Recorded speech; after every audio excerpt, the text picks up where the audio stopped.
Welcome to Is Anybody Listening to Me podcast with Azar and the Meat. We have another exciting episode to share with you guys tonight. We're going to be reviewing our usual beers. There's some new, we've gone through the pumpkin season and we've already rolled into the winter season. So we got some couple flavors that we'd like to share with you. And then we'll do our usual entertainment review. And more importantly, we're going to dive into some serious fantasy talk. I don't want to waste any time. Let me just bring in my co-host. How's it going, Big Meat? It's going really well, and I don't want to waste any time either. I just want to come out and say it that was an incredible win this week against you, Azar. Oh, podcast, there's a connection issue. I got to let you go. The podcast is over. Scoring the highest point total of any team this season, and it happened to be from me playing against you. It felt so good. You know, it did feel good. I know it was a little shady why all of a sudden you were like, hey, we have to do a podcast this week. We have to do one. and I was sold. I was sold because you wanted to shit on Mr. Roper. But deep down in the back of my mind, I'm like, there's no reason why he wants to do that. He wants to just rub it in this week on me. Hey, kill two birds with one stone. That's yeah. Well, you know, I didn't have my ace in the hole. There. Mixon was out, so I didn't have my ace in the hole. Okay, yeah. He would have made a huge difference. Yeah. Well, you know what? I didn't play my Drake. I didn't play Drake, and thank God I didn't. No. Do you hate the Drake yet? I hate the Drake. The Drake is all done. I hate the Drake. Even it broke my heart though when he was like carted off the field and he was weeping and I was just like, oh, poor guy. But I still hate him. Well, you know, I think he's probably crying because is it Edmonds? Is that correct? Yeah. Edmonds. Yeah. Everything that I'm listening to now is basically saying once Edmonds gets on a roll, there's no way they're going to give the job back 100% to the Drake. So I think the Drake. Yeah. I think he was losing the job leading up to like that game too. And I drafted Edmonds. I drafted him late. I had to drop him because I was just running out of roster spaces and Combine Boy picked him up and now he's going to reap the benefits. But whatever. Yeah. He always has that once a year guy that just comes out of emerges for him. But anyways, that's our fantasy section. But we're going to talk about some tasty beverages. I can't believe it. Just the last podcast, I was just jumping on the fall bandwagon. I finally got that Jacko from Sam Adams. I was excited. And then I'm walking in the cooler and it's like, oh, the winter beers are already out. So, man, the seasons move fast here during COVID. It's crazy. Oh, yeah. Yeah. And, and of course, we got a little shit from a couple of the guys like, oh, well, we're reviewing a beer that's been around for so long. Like it just came out. It's a seasonal beer. That's what we do here. Yeah. We try to break break news here, right? Breaking news, but it's not sometimes, something comes out a little bit and I as far as I remember, I don't remember you were aware of that beer. Am I right? I wasn't. At the time, right? No. And I don't think a couple other people. And in fact, when I brought it to a party the week prior to that podcast, I brought some Jacko. Everybody was drinking Shipyard. Nobody there even heard of Jacko. No. They never tried it. They eventually tried it. They said, wow, you know what? You're right. It is better than Shipyard. They all agreed. So, because it wasn't new to R3 doesn't mean it's not new to other people who haven't tried it. Yeah. So there you go. I think he said he was at some type of sausage fest cookout with all the guys he hangs out with, and that's where he had it. Who cares? All right, we didn't know. How would we know? But you know what? That did force me because R3. It's amazing how he has such a presence on us. He's got like this aura over us where we do things in a knee jerk. It's like, all right, what's Arthur going to say about it? Like, we don't worry about anybody else. You know what? You're right. I was going to say, and I don't know why it's like, it was I was kind of letting it bother me a little bit. Like, hey, I think we're doing a pretty good job on this podcast. I thought we were cutting edge. And then he just comes in with his negativity and he bashes us. And it's like, oh, maybe we do need to do a better job. I don't know. Yeah. I think he's getting in my head. Yeah, he does hold us to a pretty high standard, but that's okay. Yeah. Yeah. So he's forced me to jump seasons because of this. So I did identify a new beer, and it says new on the packaging. So I'm excited to bring it in. But you can go first if you want to talk about your holiday sure. beverage first. Yeah, well, hey, gee, I hope I did not check with R3 on this one, Azar. So I might be hearing it. But then again, he did say he wasn't going to listen to our podcast anymore. So Oh, we'll see. We'll well, see if that he is a holds quitter, true. but he never holds it. he, he might have quit on our podcast, but then he might also quit again from saying he wasn't going to listen to us. Yeah. Anyway, Yeah. all right. So I got a package of, it's basically a pack. I've done a podcast before on Leinenkugels. I love the flavored Leinenkugel beers. I ended up finding, they had a Leinenkugel summer pack earlier this year. They just released a winter pack, and they call it the Brewology pack. It just came out in September. We're in October, and it came out in September, so it's fairly new. And it's going to run through to February. I actually did my research on this. I had to look this up to make sure when this is going to still be available. Excellent. Excellent. It's going through to February. It's there, what they call a Brewology pack. And the reason why I picked this one is because it's a little bit unique. It's not like, I don't really see a lot of these type of beer packages that are out there, but you can actually kind of mix and match some of the beers together to create your new flavors. And I kind of like that. The 4 flavors that it has now is the Snowdrift Vanilla Porter, Creamy Dark Lager, Berry Weiss, and Honey Weiss, or Weiss if you're German, if you want to pronounce it that way. And you can mix and match some of those beers to create 5 whole new flavors. So I think it kind of just creates a little bit of like, hey, let me just mix a couple of these together and see if I like a certain taste. A couple of them weren't that good. The berry one I've tried, it's not that great. If you like a sweet berry flavor, I guess it's okay. The honey one was pretty good. The vanilla porter is terrific, and the creamy dark lager is just meh. So when you say mix it, you mean like take the beers and mix them together, like literally putting them in the same cup? Like 2 beers? Yeah, so the berry and the honey weiss you mix together to create what they call a honey bear whiskey. I'm sorry, honey bear beer. You can mix a few of the other ones. They're calling them Wisconsin Polar Bear. Another one's called the Flying Bumblebee. Another one's called the Dark and Snowy. And another one called the Berry Black Bear. So you're basically buying, say if you get a 12-pack with the 4 different flavors, you could create 5 additional flavors to that. So you can basically have like 9 flavored beers. So kind of a fun little thing that I wanted to throw out there. I mean, like I said, they're all winter. It's a winter seasonal ale that's going to be around till February. So plenty of time to go out there and pick some up. And like I said, I'm a fan of Leinenkugels. If everybody can remember the Leinenkugels beer from last year, I enjoyed that one. I enjoy this one as well. So go check it out. I like it. I don't like the girly names that it comes with, so it seems a little. You might as well just get a crack open or a White Claw. But you can't judge a book by its cover, Azar. Hence the boys. You shied away from that show for so long because of the name, and I did too. Until you watch it. It's one of those things. It's so funny. I had a coworker, speaking of the boys, who I told him to watch that show. He's a huge Netflix guy. He's a big movie show type of guy. He loves to stream and binge watch shows. So he had the same issue with his wife. He told his wife, hey, we got to watch this show, The Boys. His wife had no interest in it. Like he said it was like pulling teeth to get her to watch the show. Then she eventually did and fell in love with it. But he was like, you're right. Like what was up with the name? And I'm like, I'm telling you, that's I think they would have done so much better in the first season if the name was just a better name. It's just such a awful name. Anyways, that's a little sidebar.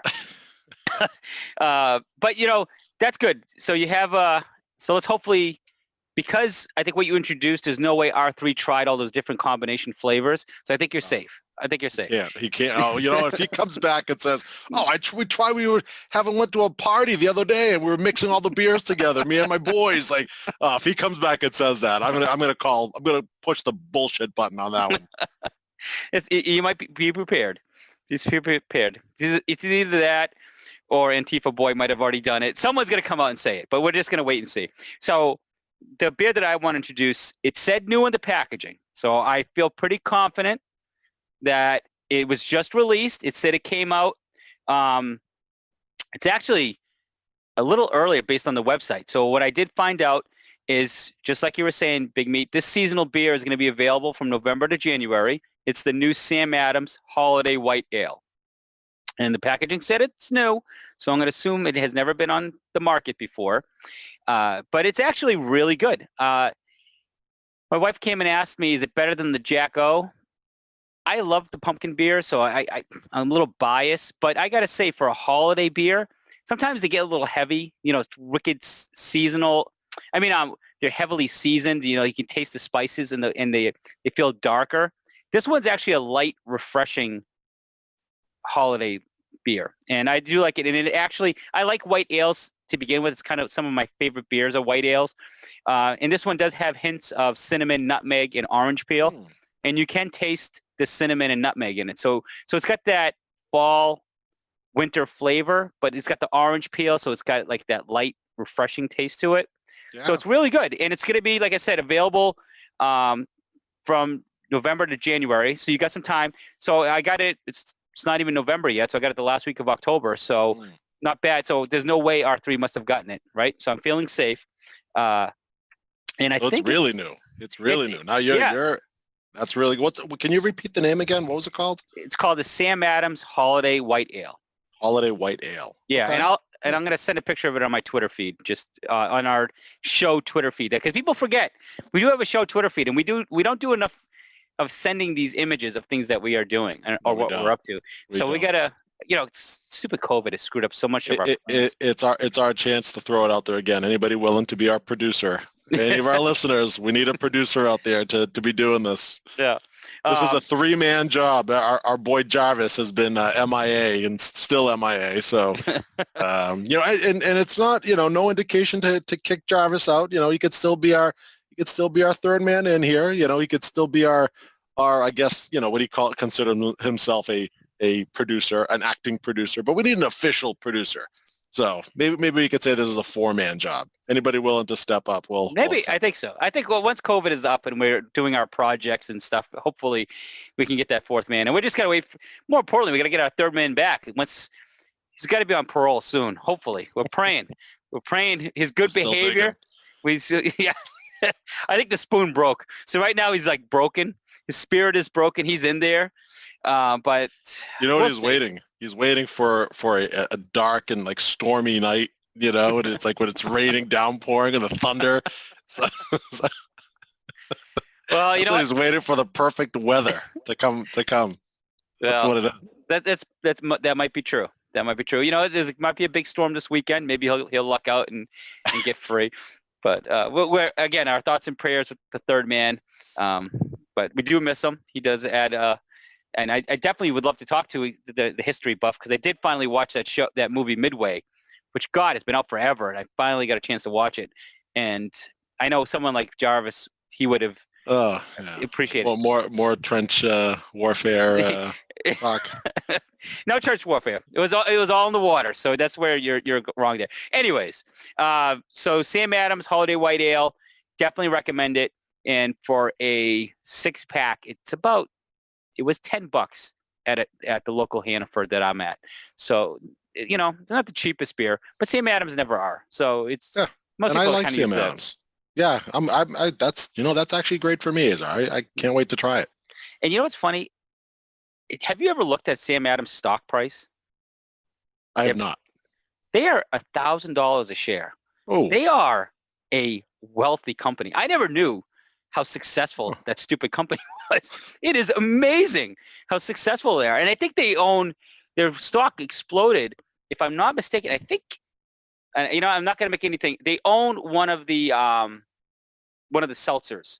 It's either, I can't remember if it's White Claw or Truly, but they own one of those brands under their umbrella. Okay, so, you're just not aware of. Yeah, I can't remember. I saw that, like when they were talking, I was watching one of the financial shows, and it was talking about Sam Adams, and it broke 1,000, and it was showing their products. And you think the Boston Lager bottle, the classic Boston Lager bottle, would be the thing they showed, but they showed one of the seltzer drinks, and I was like, oh, I never even thought of them associated with one of those things. So I know they have bought out a lot of smaller things, because you think of Sam Adams as like a microbrewery, but those days are so long ago. They're so far from a microbrewery.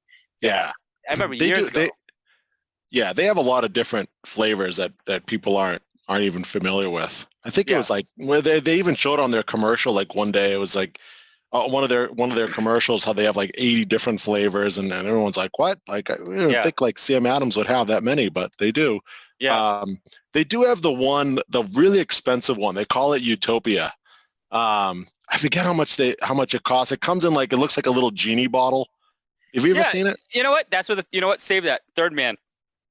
Because I know he's bought that before. He has. Hold on. Yeah. Oh, that's big bucks. Yeah. Well, okay. Yeah. See, it's yeah. So Azar, you talk about me about being on a certain level with the spending. Like, I'm on one level. He's on another level. Like, our third man in Jarvis, he's in another universe when it comes to that. So I wouldn't spend the money on that Utopia. I forget exactly how much it costs, but it's not cheap. Yeah, I can't even get. I thought it was in a couple $100 range, but I may be wrong. I remember him bringing it years ago, and having him sample, and I thought that was our third man in Jarvis. Yeah, I've never tried it. I've been to the brewery in Jamaica Plain many years ago, and they give you a lot of like samples to taste. They didn't have any of the Utopia, but they did pass the bottle around, and you can smell it. It's just kind of like, what the hell is this? Can't you just give us some that we could try? So I haven't actually tasted any, but it's $210 is what the website that I saw.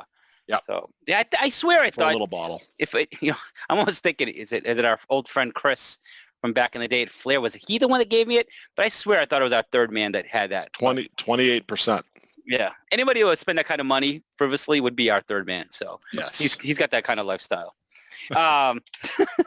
Anyways, all right. So that's our alcohol segment, and I did share with the group, and I'm trying to find it as we speak. Southern Tier Brewing that does the Pumpkin beer. Actually, my friend from New York sent me the image. There's now a Pumpkin whiskey. So from Southern Tier, I'm trying to find it. I can't wait to sample that because, as we get into the dog days of winter, or the dark days, not the dog days, that's the dog days of summer, but the dark days of winter, I switch over to more of the bourbons and the whiskeys, and I'm looking forward to just sampling that. It should be interesting. I've never had a pumpkin whiskey, so that should be interesting, what that's going to taste like. Yeah, that would be interesting. Yeah, if you got to find it. Yeah, I think I'm gonna. If that, I might ask one of my friends from New York to send it to me if they can. Maybe get a bottle for the holidays. But I'll keep you posted for everybody. All right, so entertainment, Big Meat. Again, I know you and I really don't care about anything. We're just waiting for the Mandalorian. We're 3 days until the Mandalorian. It's more important to me than the election right now. I don't care about anything else. I want my money's worth from Disney Plus. I want to watch something on Disney Plus that I'm going to enjoy, and that's the Mandalorian in 3 days. So we're waiting, and I'm sure we'll have an emergency podcast Saturday after the first episode drops on Friday. So sure, and they go one episode a week, right? They don't release them all. Yeah, so you got to wait.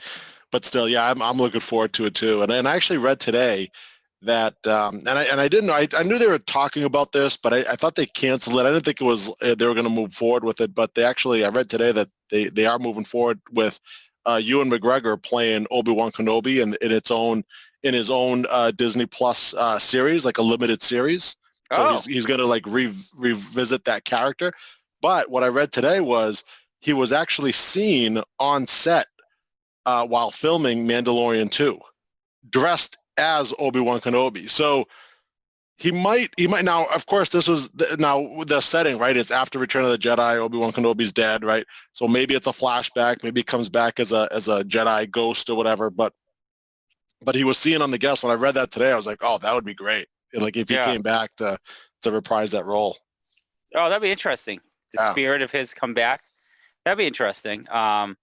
What's funny is that everybody that, and I think you mentioned in the last, I don't want to get into a Star Wars thing, but I heard it again on a separate podcast, and I think you were the first person to say that after rewatching the original prequels, you almost appreciate them better now. You almost have a new appreciation for them because of how bad and I heard someone else say that on a different podcast I was listening to, and I was like, oh, that is so funny. I just heard that.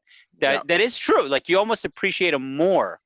There's always a consensus. Everybody hates Jar Jar Binks. They hate something about the first one they don't like. Yeah, it's too kidsy. It was too kidsy. It was very Yeah, cheesy. Like some of the special effects were really yeah, fake looking, right? I mean, yeah. But like in just terms of just the storyline, right? It was like that actually actually a pretty good story. Like yeah, what George Lucas was able to do. I think people had these other expectations, and then when these three new ones came out, it was like yeah. like you tried to come back with like that tone of the original Star Wars movies, but Not they even just close. they failed. They failed. Yeah. So it's just interesting. So that'd be nice. I don't know how much the delay with COVID has cost Disney with a lot of these series that we're excited about, the new Marvel series. So Yeah. hopefully it seems like some things are going to be rolling out, but I just heard that a lot of the big blockbuster movies are pushed out again Yeah. till summer of 2021. And, so we're not going to get, I don't know how these movies, what's sad is the movies are going to come out. There might be no movie theaters. I don't even know how they're going to stay in business with no movies. Like this is painful at this point. Right. But And from what everything you're hearing on the news, it seems like they're kind of going backwards now, and it's just yeah, it's too bad. Like Black Widow was supposed to come out in what, May, and yeah. they keep pushing it out. Eventually, they got to make a decision. Do they want to? Do they really want to wait? Like, I mean, when all this is over, they can put it out in the theaters, or just put it out there on Disney Plus. Just Yeah, but I stream it. think the loss of money is going to be too painful. Like I Yeah. just can't imagine unless they do what they did with Mulan because it is Disney. Will they charge you $30? That I might pay $30 for because it's a Yeah. new movie. I'm not paying $30 to watch a Yeah. reboot of Mulan the cartoon. I mean, it just If that's the case, give me a call, Azar. I'll come yeah. over. Yeah, we'll do it. $15 each. Well, Yep. you know what? We'll invite a whole bunch of people over. Like, hey, we'll make it happen. Well, You need to set up your living room like theater style, though. I want the chairs, I want the recliners. I don't want you on my furniture while you watch Scarlett Johansson. You get your house with a towel, like a chamois. I don't want you anywhere near my furniture. All right, then you come over my place. Then there you go. You come over, and we'll watch it. I'll make you popcorn. I'll get you all right, Skittles or whatever you want. A large Coke and a fountain, like a fountain cup soda, whatever you want, Azar. Yeah, whatever you want. Just pitch into the $30 and you're good to go. All right, sounds like a good plan. I think Wonder Woman 1984 is still scheduled for Christmas. They haven't changed it yet, so. That's another one. Another one. You don't want me over your house for that one either. No, that one. Notice all the movies that we're looking forward to. Scarlett Johansson. You got the Wonder Woman. Gal Gadot. Yeah. You know what? No comment. I'm trying to think of another movie, but I'm afraid to. Maybe there is an underlining theme here. All right, let's move on. Yeah, we don't care about the movies themselves. We just want to see the women that are playing these roles. Yeah. Especially anyways, that's a little sidebar. All right. So when we were talking about before the podcast, like TV series, because right now we're just watching whatever Netflix is dropping or Amazon and so on.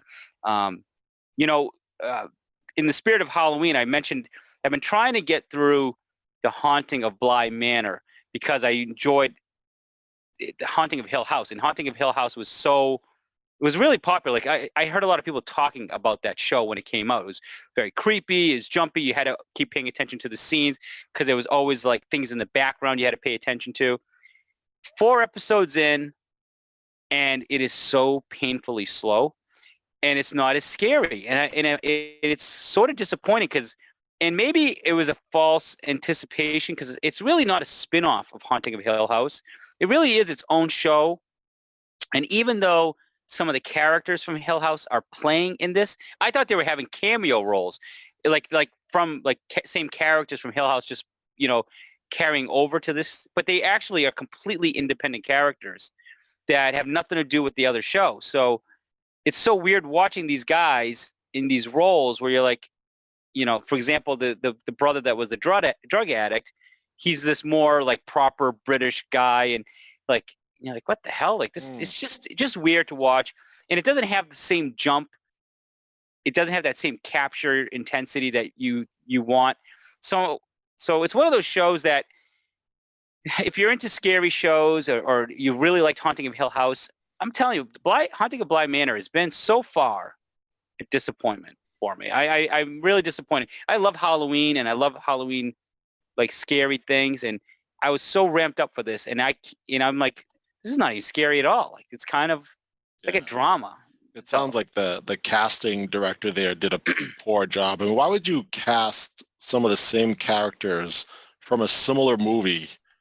It just it's weird. It's like like the guy that played Urkel on yeah, Family Matters, right? It's like he went through his entire career after that show struggling to find a role because nobody would hire him because like you're Urkel. Like you can't yeah, play in my action movie. You can't be an action star. You're Urkel.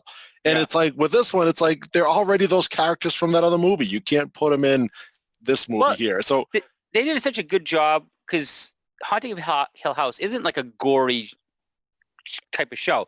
It's like one of those like it's one of those like creepy shows where something pops out at you and all of a sudden like gets you jumping, right? It's one of those, and these characters they did such a great job in Hill House. So I think they were like, hey, you guys do really well with these scary, like these backstories where these guys have all this like back behind the scenes trauma that they try to deal with, and they did a really good job.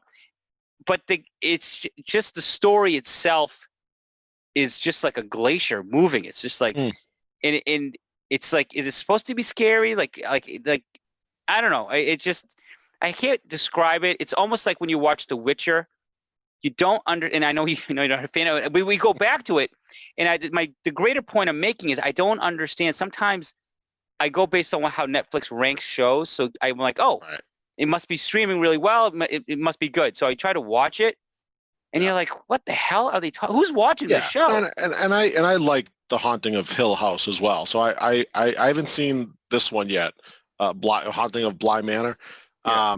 There's many nights over the last couple of weeks where I'd like, well, tonight's the night I'm going to watch it, and my wife would say like, oh, let's sit down and watch together. And I'm like, all right, and then we just never really get around to it, and it's just not something. I'm not that excited for it, and now listening to you talk about it, I'm even less excited for it. I just don't know if I'm gonna want to waste the time. Now, then again, what else is on? There's nothing else really on to watch. So maybe at some point we're gonna be like, hey, there's nothing else on, and we want to watch something. And hey, we're in the spirit of Halloween. We might as well just start watching at least the first episode and see where it goes. But yeah, this seems to be the segment here where these shows that are highly rated, you see like the top 10 downloaded shows on Netflix and other streaming services. I have another one for you. This seems to kind of be like in that same ballpark where it's highly rated. It's won a bunch of awards, and my wife's been watching it. She loves it. I hear her laughing in the other room.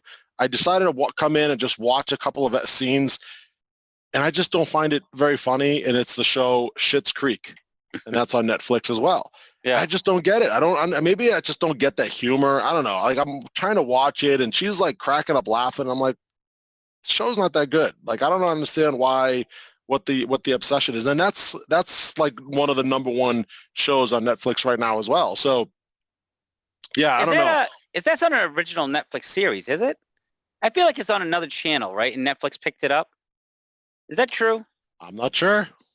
I don't know. Yeah, I don't. I've heard of that show before, and I thought it was on another channel or platform, and Netflix brought it on. But I've heard a lot of buzz about it. People seem to really like that show. I have heard coworkers talking about that show. Yeah, it's been around a praise. while. It's been around for 6 seasons. So it's been around since 2015. I don't know what it was on before. It was on Amazon Prime. It says you can watch it Prime Video. And is it now on? Oh, maybe it was on CW before. Yeah, I don't think I think it was on a regular channel. Like I don't like Amazon Prime has everything, but you pay for it. Yeah, but there's some like swears in it. I mean, CW doesn't. It's not. Yeah, but I don't know if they just changed it once they left CW. I don't know. But it is on Netflix.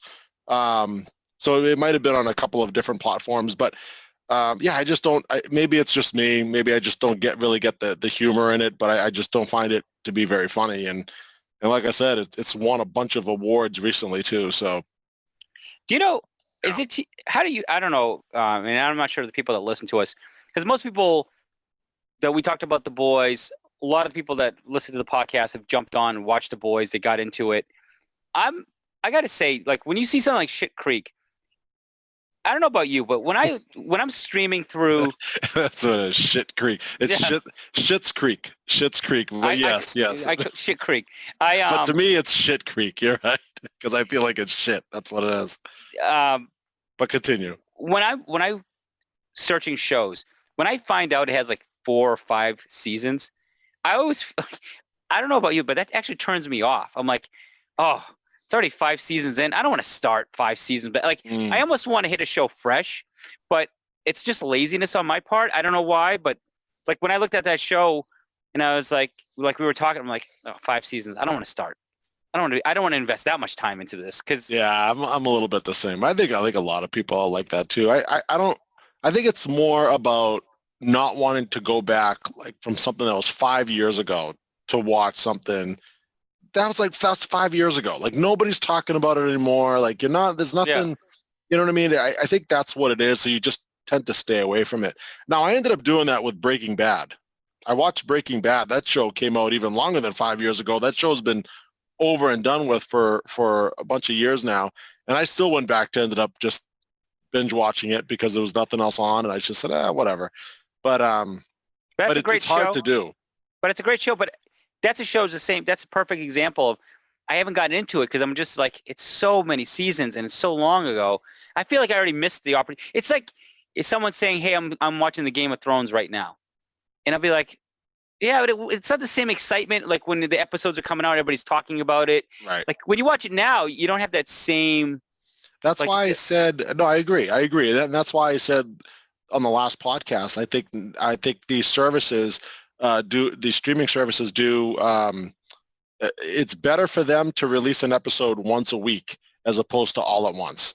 Even yeah though that's not what audiences want. Audiences want like have them release them all at once, and we could all sit down and binge watch them all.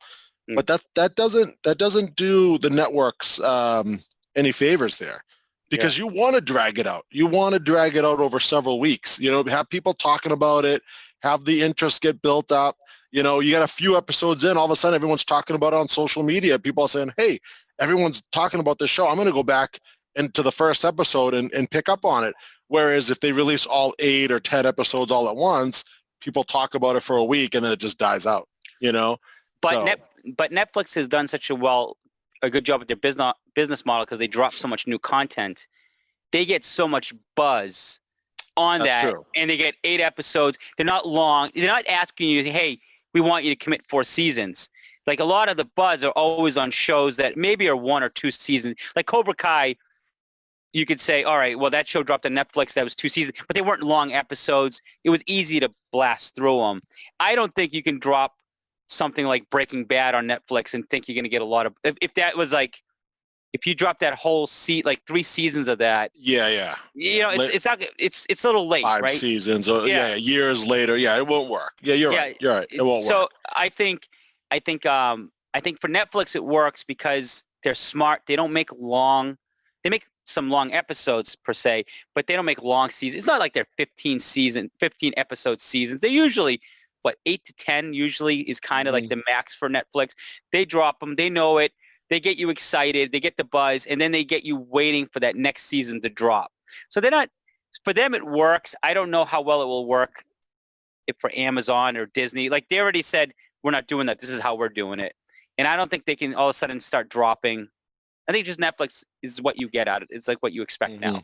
So It's the amount, it's the volume of content. You're absolutely right. It is. It's the volume of content that comes out on Netflix, because they don't care, right? They'll release one show, it's a huge hit, and then 2 weeks later they got another huge hit coming out. It's like they're not worried about that. Yeah, you almost like, when you watch Netflix, you know you're going to be binging. Like, and they're great because they roll right into the next episode. They suck you right in, right into the next episode. I love it. You get a countdown, 5, 4, 3, you're on. Let's go. Next episode. But anyways, you had one more thing you wanted to talk about for Halloween. In the spirit of Halloween. I did. In the spirit of Halloween. If anybody's an Adam Sandler fan out there, I do suggest you watch Hubie Halloween. It is It's a typical Adam Sandler movie. If you like his humor, I think a lot of his movies have been hit or miss. This one's one of the better ones. I actually did enjoy watching this. I ended up watching it with my family, and it is a PG-13 movie. Some of the jokes were over their head, but a couple of them I had to look at my wife and be like, yeah, I was kind of like, I wonder if the kids like picked up on that joke. But Adam Sandler, right? He's funny in it. He brings all of his buddies. Kevin James is in it. He brings a whole bunch of like all of his buddies that is in past movies. They're in this, and it's a little bit of like a kind of a little bit of a mystery type Halloween comedy movie, and it's just bizarre. So if you're Halloween coming up, I know some people are prohibited from trick-or-treating in certain towns. I know Lowell is, but so if you're not trick-or-treating and you're still in the Halloween spirit, check out Hubie Halloween on Netflix. Rotten Tomato score is terrible. He always has a terrible score though. Every single one of his movies, what is it, the Happy Madison production that he owns, the studio that he owns, every single one of them some of them are zero. Some of them, like the Rotten Tomatoes, are like a 0. But this one's actually not bad. I actually enjoyed this. I did laugh a few times. Yeah, there is the IMDb score, which that one was like 5 out of 10. But it's funny because I was like, all right, Halloween, Adam Sandler, Kevin James, the usual suspects. Okay, so it's Hotel Transylvania in live form. It's not a cartoon. It's Hotel Transylvania. So I was like, all right, how do you do with his cartoon that he made? And it's funny. He's got the same Rotten Tomato score, 45%. Yeah. And 45%. He brings, and not only some of the same actors, but it's like he brings back some of the same like sayings that he had. Like remember like O'Doyle rules, and that was in Billy Madison. Yeah. Like there was like a group of kids in this that are called O'Doyle, and they would like pull pranks on him and they'd ride away on their bikes saying O'Doyle rules, and it's the same kind of like humor. Like if you want to revisit a lot of that and you're a big Adam Sandler fan, then you should definitely check it out. All right. Yeah. His movies are funny, but they're not meant to win an Oscar. Let's just put it that way. No. So except Uncut Gems. I think that was probably one of his better, more serious dramas. More serious roles, yeah. Even that, like, I didn't think the movie was really all that great. I actually thought Kevin Garnett was really great in it. He was awesome in it, but yeah. Yeah, I thought that movie was a little overhyped itself. It's like The Irishman, Uncut Gems. Like, it was that time period, like all these movies were coming out, and I think it was the start of COVID, if I'm not mistaken. And I'm thinking to myself, what the hell are people talking about? They're okay. But all the hype around it was like, they're not that good. But anyways, that's neither here nor there. All right, let's move on to fantasy. It's a subject that we said we were going to like fly through everything else, but we didn't. But we got a little distracted. But fantasy is really what we want to spend most of our time tonight talking. Let's transition to the fantasy season. Yes. So I want to start right now because, and this is what helped you beat me this week. So I will give you credit for it. Yes, sir. The guy that you mocked me for and laughed, Tom Brady, has been quite a pleasant surprise for the season. I think better than most people anticipated. And right now, I was telling you he will probably finish in the top 5 because he has so much talent around him in fantasy. And as of today, checking the Yahoo stats, yes, he is the top 5 fantasy quarterback. He's fifth in total points. Yes. So the eye of talent that I have. Wait a minute. Was I didn't draft him. Wait a minute. Oh, now this is weird because I drafted him in the 6th round, and I got shit for drafting him in the 6th round. Like, who drafts Tom Brady in the 6th round? Who gave me shit? Don't give us. Who said? A lot of people gave me shit about drafting Tom Brady in the 6th round. Some people actually, you had that as my nomination because they said, "Oh, John's big meat's rule, his rule of going of capping it at the 5th round. He did that because the 6th round he drafted Tom Brady, and like he definitely would have won it. No. But now because he's performing well, everyone's like, oh, see, like. No. You're mixing up two things. First of all, we said where should Tom Brady be drafted? And I know. And it wasn't Tom Brady. It was Cam Newton. It was actually the guy we're talking about. It wasn't Tom Brady. It was Cam No, Newton. it was Tom Brady. People gave me a little shit about that. I think actually you might have actually given me a little shit about it too, Azar. But the drafting was, where should Cam Newton go? And you took Cam Newton. And it's like, well, John, you predicted when you should take him, and you took him. That's a different argument. It wasn't No. Forget about Cam Newton. Forget about Cam. That's not. But my point is, you're mixing up two different things. No. I'm trying to make two valid points. That's what I'm trying to do. So that was my first point. My second point is, and I said this earlier, is that yes, Tom Brady right now is ranked number 5 in fantasy points. However, Aaron Rodgers has played one less game than Tom Brady has. And Aaron Rodgers is having, and Aaron Rodgers had a miserable game 2 weeks ago. He came back and had an awesome game this past weekend. I don't see Tom Brady, once Aaron Rodgers catches up and plays, because Tom Brady's bye week isn't until week 13. It's way later in the season. I don't see Tom Brady ever catching up to either Kyler Murray, Russell Wilson, Patrick Mahomes, or Josh Allen. I think Aaron Rodgers is going to leapfrog him, and Deshaun Watson, who is like a couple of points behind Tom Brady, he could still be there. Plus, Dak Prescott, who got injured, he was on pace to be the top 3 quarterback. So I said Tom Brady's going to be in the 6 to 8 range, and right now he's ranked 5. That's such horseshit. Hold on. It is not horseshit. So Rodgers right now has 168 fantasy points. Tom Brady has 187. So it's like looking at it too. 19 points. That's nothing. 19 points. Okay. So you're basically implying, well, once Rodgers has that game, that all of a sudden he's going to leapfrog. That's so stupid. Well, why is it stupid? If he played, because why is it Tom Brady's fault they didn't have a bye week? Look, the best thing you could do with this is don't look at it total points. Look at it based on average points per game. No, actually, you know what? Yahoo, I don't know how they figure this out. Let's just change the dial. All right, go ahead. Wait a minute. They have an actual ranking. I don't know how they base this ranking in Yahoo, but they haven't called it the actual ranking, right? So Tom Brady has he had one clunker game against Carolina. That's probably his worst game. He had 11 points, right? Yeah. So give him that. John, he put up 2 40-plus point games. Yes, but now he's got the giant. You don't like the inconsistency though. So he is inconsistent. Yeah, he did have a clunker that second game. He also scored 16 points in another game, and he scored 18 points in another game. All right, let's go look at my boy Rodgers. Let's see. He had one bad game. He had a terrible game. Yes, he had a terrible game 2 weeks ago. All right, he's putting up 30-plus points. But the teams he's playing, his schedule has been actually easier. If you look at, come on, you can't look at schedules or anything. The whole thing is based on where is he going to rank at the end of the season? Yeah, he's 5th. If the season ended today, Azar, I'd say, you know what? You're right. He was a top 5 quarterback.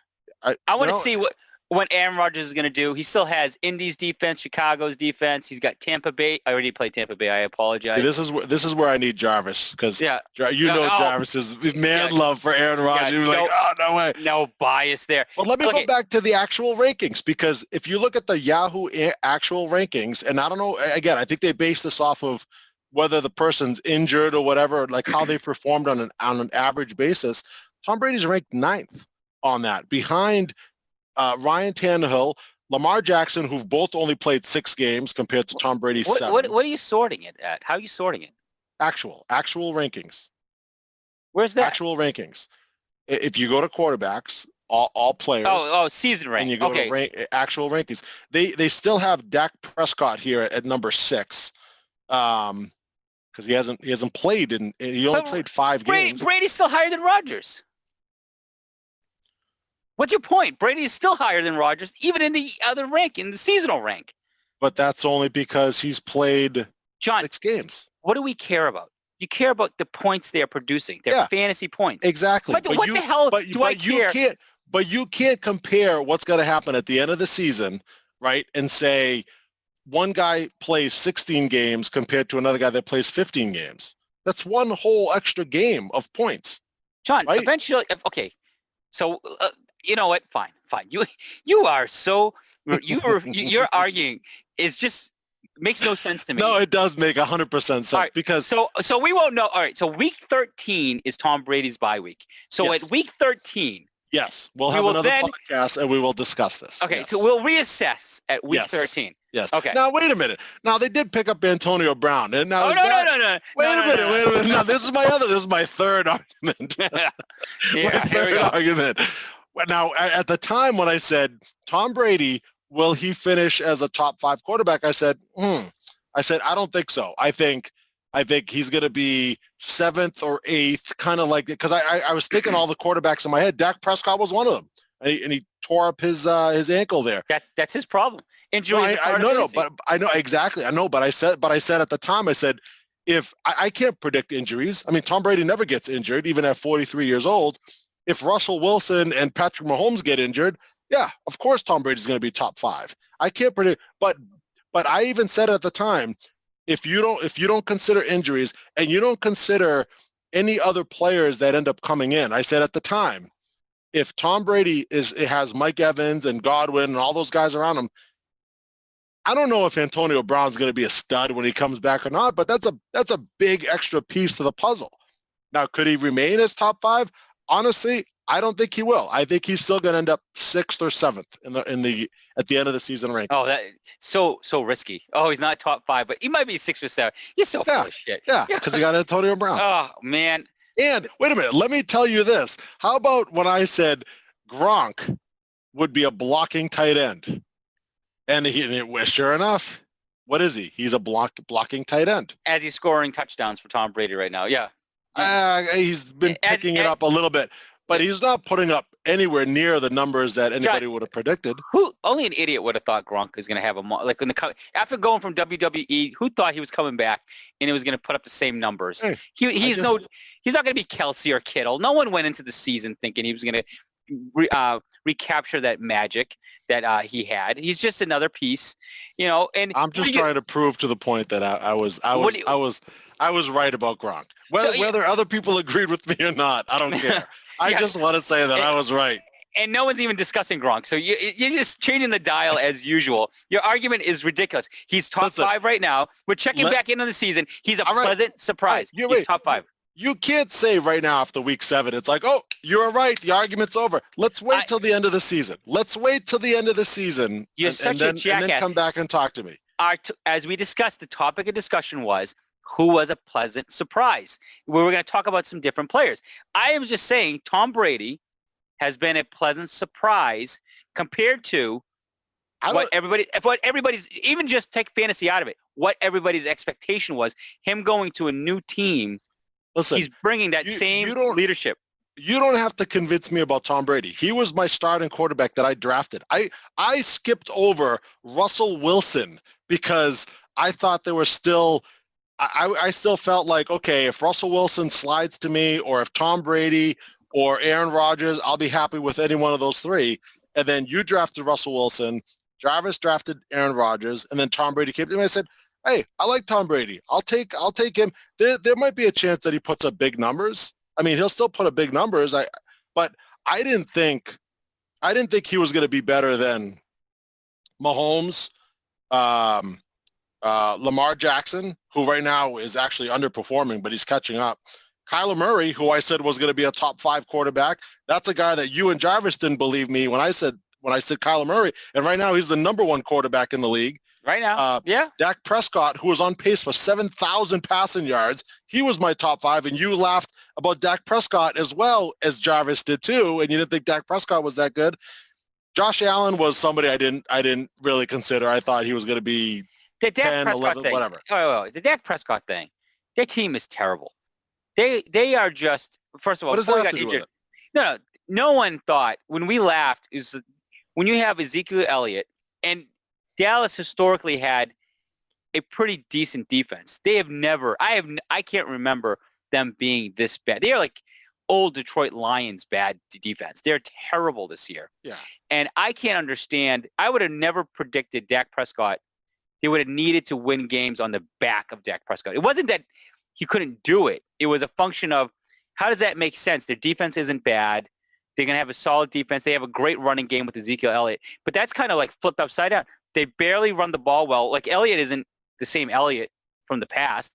If you look at the rankings for running back, he's not up there that you would expect him to be where he should be this season. You'd think without Dak Prescott, the weight of the team would be on his back. And where was he? He's not doing the same. So Dak Prescott, I don't think it's fair to say, oh, you guys were laughing at me. And you were like, oh, I knew he was going to be able to throw 7,000. You're full of shit. No. Now you're twisting the argument there. Because he finished, but we agree with you. He finished top 5. We never thought he was going to put. You said, oh, he's got 7,000 yards. We never thought. I didn't predict he was going to throw for 7,000 yards. I never said that. All I said was he was going to finish top 5. I said you started by saying he was on pace to throw 7,000. He was. No one could have called that. Like he was. I'm not saying that I predicted that he was going to throw for 7,000 yards. I'm saying that I predicted he was going to be the top 5 quarterback, and he was on pace to be the top 5 quarterback in the league. I think he was like 3rd when he was when he tore up his ankle. Yeah. But well, he was in the top 5. Tom Brady, if he never got hurt, Tom Brady was never going to catch up to Prescott. He was never going to catch up to Mahomes or Kyler Murray or Lamar Jackson. And right now you could say Aaron Rodgers. I think Aaron Rodgers, the type of year he's having, he's going to finish top 5. And Josh Allen might be 6th. So that leaves Tom Brady right there at 7th. He's going to be right there. Did you say Wilson? Yeah. Okay, because him and Kyler Murray. Oh, I didn't say Wilson. I didn't say Wilson. No. So, all right, Josh Allen right now is the top 4 in fantasy points in the league.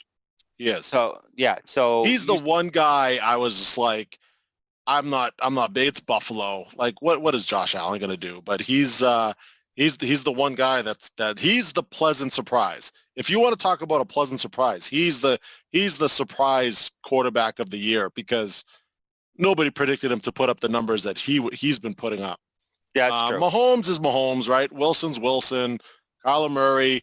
Like I know people didn't like, Jarvis kept saying he's too small or whatever. It's like I said, look, he's got DeAndre Hopkins. Like he's like you put Hopkins on the team. Murray did enough as a rookie last year. I think he could take it to that next level. I figured Deshaun Watson was going to take a step back, but in fact, he's actually having a pretty decent year. But yeah, Lamar Jackson's the one that's kind of underperforming. He's not having that same MVP type year as he did last year. Not even just underperforming, grossly underperforming. I mean, he's behind some names like Gardner Minshew in fantasy points and stuff like that. Yeah. That's bad. His rushing yards are still there, but his passing yards aren't what they were last year. Like Jared Goff, who I think is Jared Goff, a terrible quarterback, has more fantasy points than Lamar Jackson. It's just disappointing if you drafted him high because he was going as the top 3 quarterbacks. He was in the top 3 that people were talking about, right? Or actually top 2 between him and Patrick Mahomes. People were debating. Take Lamar Jackson. Mahomes and Lamar Jackson. And I think we even talked about it on one of the podcasts. I would take Mahomes because he's done it. Like you don't know if Lamar Jackson could sustain what he did the year before. It was just so exceptional. But nobody ever does. Yeah. Nobody ever does. And just like CMC, right? Taking him first overall. We're like, well, yeah, he got injured, but could it be because he had so many touches last year and you put that wear and tear on him, he was bound to get hurt, and he did. Yeah, it's inevitable. Like you put that much the year before, it always happens. It's just bad luck, I think. I don't think it's just that he's not in shape. I just think the fact that sometimes it just seems like it's just that it always happens. When a guy has a monster year, the next year he just gets hurt. Look at Michael Thomas. Monster year, and he can't get on the field, and now they're talking about possibly trading him. Well, another huge disappointment. Yeah, I never understood Michael Thomas. Great receiver, right? Everybody was so big on him breaking a record for most receptions last year, but what did he score? 9 touchdowns? I mean, for me, it's like you're not going to duplicate what you had for receptions, and you can't, like, for him to be a first-round pick, he has to match what he did in terms of receptions and yards last year and add 3 or 4 more touchdowns to his total. Yeah. To warrant that. I said, there's no way. It's not going to happen. He's not going to duplicate that. So he was a little bit of fool's gold for me. He wasn't. And then when he got injured, it was even. Yeah. He wasn't a guy like, okay, if he slid all the way back to the second round, I definitely would have taken him. But that's close to the end of the second round. I would agree. No way I'd take him first round. Yeah, but I agree. But we'll see. We'll see what the Tom Brady argument at the end of the season. Week 13 will be a benchmark. Yes. Because he would have had his bye week, And then we can Yes. say, all right, Yes. where is Tom Brady now to Rodgers? Now, Yes. Now, I'll be happy either way, because if I'm wrong, that means I have him. I have him as my quarterback. I hope I'm wrong. I hope he's the number one quarterback in the league. And I hope like I could sit here and be like, yeah, you're right. You know what? Tom Brady is better than I thought he was. Like, absolutely. And I'd be like sitting here like, that means I'm in first place. That's what that would mean for me. Now on the flip side, if he dips a little bit, I'd say, there you go. I'm right there too. So it's a win-win for me, Azar. And you're out of the fantasy playoffs. So I'm actually in this situation. I'm hoping I am wrong. Just to let you know. There you go. I hope I'm wrong. You hope you're wrong. There you go. There we go. Agreed.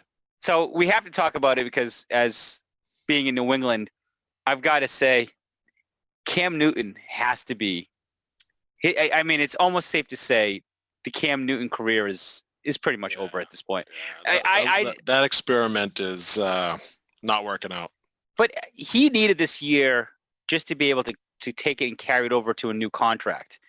And it was funny because after the Seattle game, people were talking on the radio, they should extend him now, sign him now, like just lock Cam Newton into the Patriots now. And thank God they didn't do anything. Thank God we have a smart organization. Because if it was like the Bengals or Jerry Jones or someone like a jackass, they would have probably signed him, paid him all this money after that game. Big extension, yeah. Yeah, and he would have sucked. I mean, watching him play is brutal. Like, he is so bad. I thought Jared Goff is bad to watch live. Watch on TV.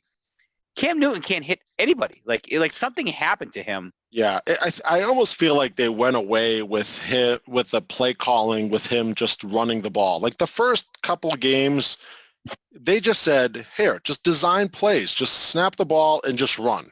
When they get close to the end zone, just run it in. And I don't see those I haven't seen those plays, at least since he's come back from COVID, the last couple of games. That game against Seattle, where he threw for almost 400 yards, right? And he was throwing at Edelman. Edelman had a career high that day. Looking back, this is something I read recently, saying that Seattle's safety, one of their safeties was out that game, and then their other safety got hurt, and he left that game. So they're down to their like backup safeties. And Seattle today is, I think the worst pass defense in the league, just based on Yahoo rankings. They're terrible. They're last in the league. They're not the Legion of Boom anymore. You know what I mean? God, like no. So for now looking back, thinking, oh wow, that was a great game by Cam Newton. He's throwing all over the. Well, yeah, it's against Seattle, and it was against their backup safeties as well. So I agree. I think he's not accurate. I don't think he ever was. I think he's even worse now. And if he's not using his legs to run, which surprisingly the Patriots have gone away from that play calling for whatever reason, he's not giving you anything. He's kind of useless at this point. So, well, I think the fear is, I would imagine, with Cam Newton, is if you just keep designing run plays for him, eventually he is going to get hurt. And what are you going to do? Like Belichick isn't someone that's going to sacrifice the short term, like sacrifice the long term for like a single victory. Like he's thinking, let's get to the playoffs. We can make something for the long run.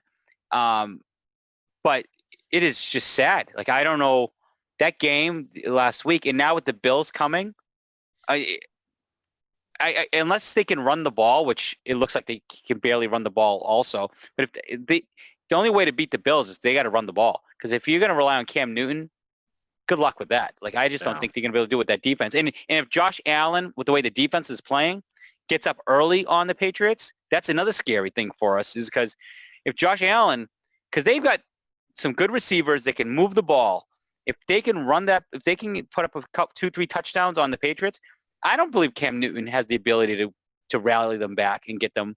So, it's sad to say. This could be a long season watching. Like, it wasn't even fun to watch. Like, it was to the point where I was like, my God, I wish there was another game. Miserable. Yeah, that game was so bad. And I thought the week before was a terrible Cam Newton game. This one was worse. He was worse than this one. And their opponents are getting harder. It's not even like they're getting easier. Their opponents are going to get even harder. I mean, it is. I think he only has 2 touchdowns on the season, if I'm not mistaken. I think that. Yeah. 2 passing touchdowns. Oh, That's and it. and if R3 was here or I know Jarvis was here, not R3, he would say it's all Sony Michel's fault. He's costing the Patriots. He's not even amazingly, he's not the reason why the Patriots suck this year. It has nothing to do with Sony Michel. It really is. They actually have a decent running game. The Patriots do, like over all their running backs that they have. They actually do get rushing yards. It's just their quarterback play has been horrendous, and their defense is not as good as they were advertised, and they just can't score points right now. I mean, they just can't score points. They can't. They can't stay on the field. I mean, but they need the run game because the Bills' linebacker core is hurt. They can be run on. Like this week, it'll be interesting how much they rely on the run. Because if the run game doesn't show up today, I think the season's gone. This weekend we're screwed. They're 2-4, right? Yeah, and there's a good chance in the next they could be really like done soon. Yeah, like almost as bad as how Roper's season is turning out to be in fantasy. That's how bad it's getting. We're getting to the point of. I don't know. Maybe not as bad. He's having a pretty miserable season, and he has Mahomes. He has Mahomes as a quarterback, and he's still having this bad of a year. Yeah. He's 2-5, and the Patriots are 2-4. So if Roper loses again, and he goes 2-6, he's last in the league in points scored too. He's not only last in standings, but last in points scored. Very ugly season for Mr. Roper. And like I said, hey, you got lucky, all those years winning championships. You're very, very lucky. And now it's like he's showing his true self, coming in last place once again. Yeah. Just, hey, maybe he'll get a top, well, he's definitely going to get a top 4 pick next year. Maybe he'll get the first overall pick, and maybe he'll get CMC. Who knows? Maybe he'll get, who would be the number 1 pick next year at this point, right? Is it CMC? I don't know. No, Kamara is, and you were asking like who's a surprise? I would have never guessed from what Kamara did last year. Now he got hurt, so it's in fairness. He came on strong, but there was that concern. But man, Kamara right now, he's the number 1 back. He's awesome. Yeah, he is on fire. I would say the other guy who's number 3 in overall rankings or number 3 in running back rankings is James Robinson. Guy's 3rd behind Kamara and Derrick Henry. Like, who saw that coming from James Robinson playing for Jacksonville? And I'm wondering, does that just show you how bad Leonard Fournette was? I always thought it was just a bad team. And he's putting up numbers. I'm like, wait a minute, that's the same offense, same offensive line. Why couldn't Leonard Fournette do this? Like, Gardner Minshew is doing the same kind of like what Gardner Minshew does. Like, he's just throws up the ball. He's almost like he's going to be the next Ryan Fitzpatrick. I think once he gets kicked out of Jacksonville, eventually he will get kicked out of there. He'll be the journeyman that'll bounce around team, and you'll have the mustache in different teams. But it's just amazing to me to see him tear it up like that. Like, he's just coming out of nowhere. What was all the talk about Leonard Fournette? Right, like they said, they went to Tampa Bay. Right, and they said, "Oh, well, he's on a better team. He's gonna perform." He hasn't even been touching the ball. Like, he's not even. He's just irrelevant there. Like, is he done anything? Has he even played? I mean, it's just he's having a terrible season and worthy of the Jackass winner of the year, Leonard Fournette. But to go and it certainly tells you James Robinson, who's putting up some rushing yards, right? He's like decent at the rushing yards per game, but it's his receiving as well. That makes him just that all-purpose back. And he's a rookie. He's a rookie this year too. So it's kind of like this guy just came out of nowhere. I don't even think he was. I don't think he was drafted. I doubt he was drafted. He was just a guy that COVID boy picked up, and he's just performing really well for him. And COVID boy, by the way, leading the league in points. And he's what's his record? 3-4? 3-4? I think so, yeah. And he's at this pace, like right now, he's not going to make the playoffs. I'm 3 points behind him. 3 points, just 3 points behind him as in the league lead for total points. But COVID boy, James Robinson kind of, helping him out. Well, you know what? That's COVID. I can't believe it. How I think he won the last week, wasn't it? Because of Robinson had a big week for him and saved his ass. Yeah. So it's amazing. Yeah, and when I played him, he killed me as well too. So, but this James year, Robinson's a surprise.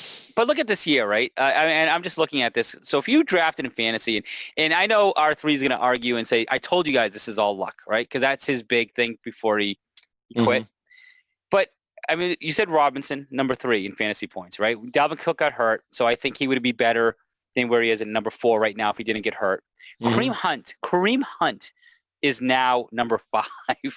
Who saw that, right? So Chubb got hurt. Chubb got hurt, but Kareem Hunt, when you drafted, did you draft Chubb thinking that he's going to get hurt so early in the season? And Hunt, how are you going to get, he's doing so well without Chubb? It's going to be, now it's going to be a committee because he's doing so well. How are you going to bench Kareem Hunt now? No, you can't. No, it'll be more of a committee now. You're right. Chubb kind of he was doing great. They were both doing great. They were both startable backs in the league. You can have both of those guys and start them. But now it's going to muddy it a little bit, right? So Hunt's going against Las Vegas this week. So he's going to rack up some numbers and he's going to help with stats. So then here's the shocker. Gurley is number 6 right now in fantasy points. Gurley, the guy who falls on the end zone when he's not supposed to go in the end zone, he's scoring touchdowns for people when he's not supposed to be scoring touchdowns. He is a touchdown machine. Yeah. Last year he scored 14 touchdowns. This year he has, through 7 games, he's got 3, 4, 5, 6, 7 touchdowns. I mean, again, he's on pace for 15 touchdowns. I mean, it's crazy. It's his yards aren't crazy. He's not putting up tons of yards. No, he's just putting up a touchdown. Yeah. He's like a LeGarrette Blount, a couple of years ago. He's just putting up touchdowns. But here's the craziness: Todd Gurley is ahead of Aaron Jones, Ezekiel Elliott, CAH, right? All these guys were drafted in the first round or early second round, right? Chris Carson, Ronald Jones. Todd Gurley is ahead of all. Well, Ronald Jones is not a big name, but I'm talking about James Conner, Jacobs, Mixon. Gurley is ahead of all these guys. It's amazing. Yeah. You mentioned Aaron Jones, but this is my argument with Tom Brady. Aaron Jones got hurt 1 game, and he's only played 5 games. Gurley's played 7. So and he's 1 point behind Gurley. You put in even 1 game of Jones and you give him a decent game of 10 points, right? 10 points isn't a lot of points. He automatically catapults himself to 3rd place, 3rd place in scoring. But my greater point is it's amazing this week where we are in the season, that where these guys are ranked. I would have never told you. If you told me where's Gurley going to finish, I didn't think he was going to finish in the top 20. I would maybe bottom 20, maybe there, but I can't believe... that's fair. No, he's putting up big numbers. He still is. John, so Gurley's not the point. Just my bigger point is, how disappointed are you when you have Elliott drafted in the top 4 picks, CAH drafted in the top 10, supposed to be this big rookie breakout, and he is not even close, right? He's in the top 10, but not where... I guess with CAH is, I guess he's where he kind of belongs, in the top 10 there. But so this is where I somewhat agree with R3 when it comes to luck. Luck does play a big part in it, right? Because Ezekiel Elliott was not having a bad year until Dak Prescott got hurt. You throw in Andy Dalton, and now Elliott has back-to-back 4-point game and 5-point game, right? It's because they get blown out. They lost 38-10. They lost 25-3. It's because they can't move the ball close enough to the end zone. And is that Ezekiel Elliott's fault? He got benched 1 game. He got benched for fumbling twice in 1 game. Yeah, exactly. Yeah. So that's part of it is his fault too. But it's just this is just luck does play into it. That didn't have Dak Prescott. His injury had nothing to do with Elliott. Right, but he's gonna suffer from it. So it just it's the same thing when Connor, right? James Conner last year, when Ben Roethlisberger got hurt, all of a sudden it's the whole offense just sucked, and then Connor didn't do anything. Juju Smith didn't do anything. Now Ben Roethlisberger's back, is having a great year, and those guys are putting up decent numbers again. So it's kind of this is the part of fantasy where you just have to just make sure that you're drafting depth. Make sure you have your backs. You pick up those little like diamonds in the rough, like James Robinson, right? You got to pick up those guys. The draft is only such a small piece of your success in fantasy. You could draft great, but if you're not picking up those waiver wire pickups, maybe even a trade here or there, I think that's a big part of it. I think that's a perfect kind of to the point. What I was making is these guys that are flying up there, like the Gurleys, the Hunts, the Robinsons, even the Ronald Jones, how well he's doing right now. Those guys are the people, they're carrying some people's seasons right now, and they were drafted in the 5th or 6th round. I think a lot of times when people study for fantasy, they focus so much on the 1st and 2nd round, and those kind of names are just kind of given. You're going to get one of these top players in that top 20 or top 24, depending what kind of size league you do. It really comes down to, can you find, like you were saying, that diamond in the rough in the 5th or 6th or 7th round, a back that's got that upside? And sometimes you're right. It's just pure luck. Like the opportunity is there, but if you didn't draft them, if you didn't know, like, hey, if this works my way, this is going to be a huge opportunity. Like no one knew, like Chubbs is going to go down so early. But look at what's his name from Indianapolis. No one knew Marlon Mack was going to go down so early. Yeah. Right. Yep. Jonathan Taylor would have been drafted a lot sooner if Marlon Mack got hurt, say in the preseason, before we drafted. Yeah. I know there wasn't a preseason, but like I'm saying, like if he wasn't there, Nick Chubb, if he lasted to me in the 2nd round, you bet your ass I would have taken Nick Chubb. Yeah. Like he wasn't going to last to me. And I knew he wasn't. Yeah. But like if he did, that would have been, to me, I'd walk away and be like, wow, what a steal. I cannot believe I just took Nick Chubb and then he goes down with an injury. Yeah. It's like that shit happens, Yeah. But it really is, like when I'm looking at the season, it's people, it's not just even, it's the middle round draft picks that are helping keep some people in the hunt. Because if they didn't do that, some of these pickups in their drafting, they would have been screwed right now, losing some of their top players. So that's why the management of the team, like I ended up picking up, geez, the name escapes me now, the guy that I just played, Jamal Williams. Because you son of a bitch. I went to go get him. I was so pissed at you. I was like, oh, I need a running back. And when I saw you picked up, you were like seagulling like freaking. I was taking everybody. I was taking all running backs. Such an asshole. You were as bad as Combine Boy. I was like, are you freaking kidding me? How do you get all these like opportunities to get these guys? I don't know. I put in a waiver claim for Jerick McKinnon, thinking, all right, Mostert's down. He's going to be the man. And then he was my guy in my lineup all week. And then I heard Aaron Jones was not practicing, and I said, "Oh, Jamal Williams. Let me see who has him. Oh, he's a free agent. Holy shit! Like no one's picked him up. I'll scoop him up." I just heard the news, and I ran to my phone. I was like, "Oh, it was a race. I gotta get him!" And I was like, "Oh, he got him!" Like son of a bitch. But you could say that's also luck. Luck plays into that too, because I looked at it. I mean, what if I just happened to not look at my phone to see that Aaron Jones was hurt and he wasn't practicing, right? You mean if you were actually working and doing your job instead of focusing on fantasy? You like in the middle of the day, like you're supposed to be. That I was on a break. I was on a break. I have the one job where I have more freedom. I get to listen to the radio while I'm driving and listen to podcasts. You're working and somehow get the news faster than I do and get to the computer. It's sources. You need to find the right sources. But as I picked him up, I said, all right, I guess now I'll just have to wait to see if Aaron Jones plays on it. It's a game time decision. He was benched, and I said, all right, I'll put in Jamal Williams. But all along, I was going to play McKinnon, who touched the ball like 3 times. Like it wasn't, you know what I mean? So like, again, it's just one of those things where it's like, oh, you got to keep an eye on it. In the long run, it'll help you out if you just keep a close eye on it. But if you're not paying any attention to it because you walk out of the draft thinking, oh, I got my team, that's it. Like, all right, maybe once in a while I'll check the waiver wire. If you do that, it's your team's done for. You got to keep an eye on it. But I do have one other thing. I do have another one to say to you, because after my big week against you. So I told you earlier before the podcast, before we started recording, I got a new car. I was listening to our last podcast on the radio on the as I was listening to it on Bluetooth in my car, and I came across one piece of the segment that I completely forgot about, and this was just yesterday. So this was after Lockett's big 200-yard, 3-touchdown game.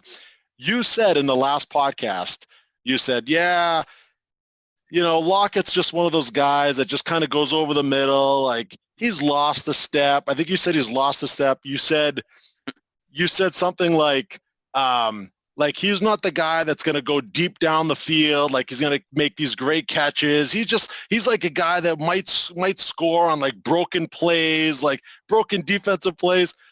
Did you see how Tyler Lockett played the other day? That was no broken play. That was one-handed diving catches. That was like tiptoeing, dragging his feet in the end zone. That was over some of the best cornerbacks in the league, like Patrick Peterson. Okay, for the record, you prick. I hope you choke on Lockett, first of all. But the way my season has been going, I'm just going to go for the record here to say I had to sit and watch Edelman have one of the best games he ever had in his career. It was against me. 170 yards, I think, is some ridiculous number. Never did it before.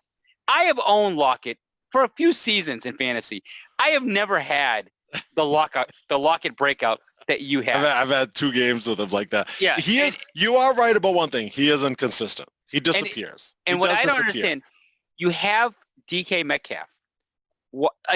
I don't understand when Russell Wilson locks onto Lockett for some reason, that game, you're getting a monster game. But then it's so weird because there are some games he just doesn't throw to him that much. And I don't understand it. It's just so bizarre. Like, but I think Metcalf, and I said it on the last podcast, he's as consistent as a receiver this year up until the last game. He only had 2 catches. I think he had like 23 yards. And I just think the defense focused on Metcalf. Like, they put Patrick Peterson on him most of the time. They probably double teamed him. They're like, we're not going to let this guy catch the ball. We're not going to let him beat you. And Russell Wilson is so good this year that he's just finding ways to get the ball to his next guy, Tyler Lockett. And I have Russell Wilson. So it's just the more he was throwing to Lockett, it was just screwing me. I'm like, I'm never going to catch John. But yeah. But that's been my season. Unbelievably. I mean, all of his touchdowns were unbelievable too. Like even like the first play of the game when he caught it one-handed, it was just like, holy shit!